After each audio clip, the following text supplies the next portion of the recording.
The news, good evening. The National Assembly has given its approval to a bill which calls for the amendment of the law on arms and ammunition.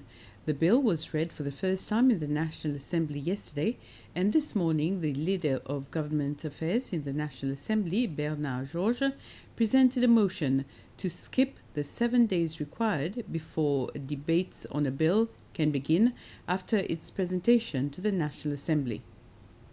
It was the Interior Minister, Errol Fonseca, who presented the bill on firearms and ammunition to the National Assembly. Minister Fonseca said that when he was appointed as Minister for Interior, he reviewed the laws in order to see which of them would be introduced or changed. And this was in order to ensure security and peace in the country.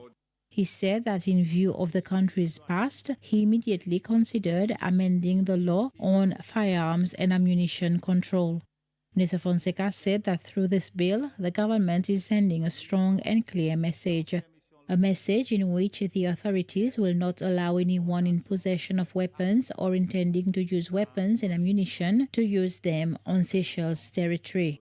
He said that although the level of security in the country is relatively high, and as the police in Seychelles rarely face the weapons and ammunition problems, it is imperative to take preventive measures and maximize human rights protection.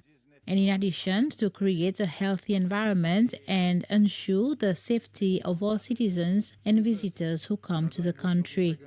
Mr. Fonseca said the bill aims to impose severe penalties on people who break the law on firearms and ammunition and to put in place a stricter regime concerning the law and preventive measures against violence caused by weapons and ammunition. Minister Fonseca said the bill also proposes to give the President of the Republic the power to order by proclamation those in possession of firearms and ammunition to hand them over to the police within a time limit that will be clarified by the President. The platform that regroups the NGOs, CEPS, is consulting with different groups and individuals to better understand the challenges being faced by the citizens during the COVID-19 pandemic. CEPS is also stepping up efforts to ensure that the authorities does not lose track of these challenges.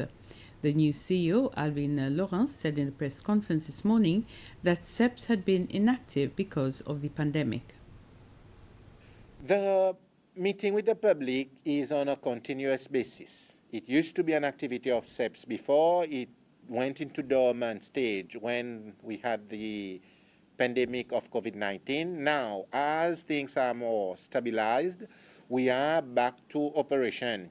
And with the economic reform, we are making it our mandate to keep the consultation with the public and our associations as well to ensure that members of the public, especially the most vulnerable ones, those who do not necessarily come forward, get the chance to have a say as well, and we're making it our mandate to ensure that their concern can also reach the government. Operations at the Air Seychelles cargo terminal returned to normal this morning.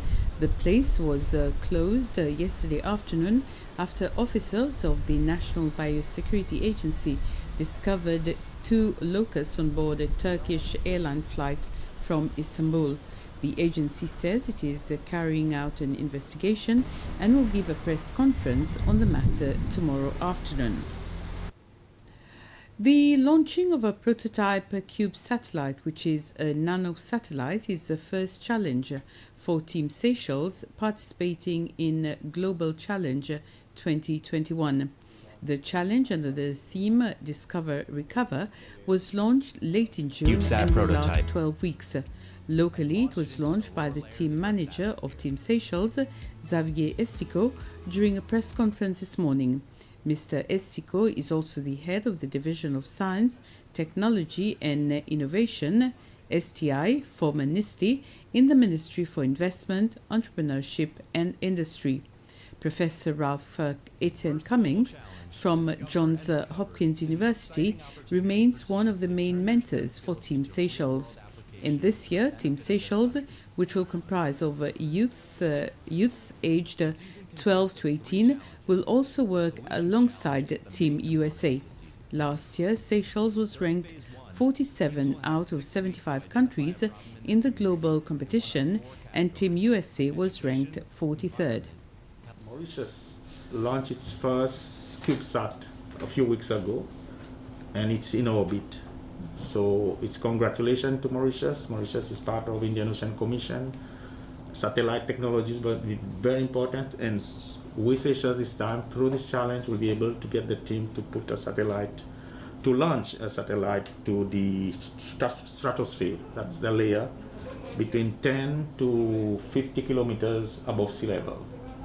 So this is a tough challenge. Privileged to have a very good support from Team USA. I should say this is not something we've been working with Team USA to work with us. We've been talking to them several times, and this time they agreed to work with us. And I should say we are already linking the Team USA with Professor Etienne Cummings because he's based in the US. So it will be a good liaison to remotely or virtually to help Team Seychelles in the 2021 challenge. And with this, we end this news summary. Thank you for watching. Have a very pleasant evening.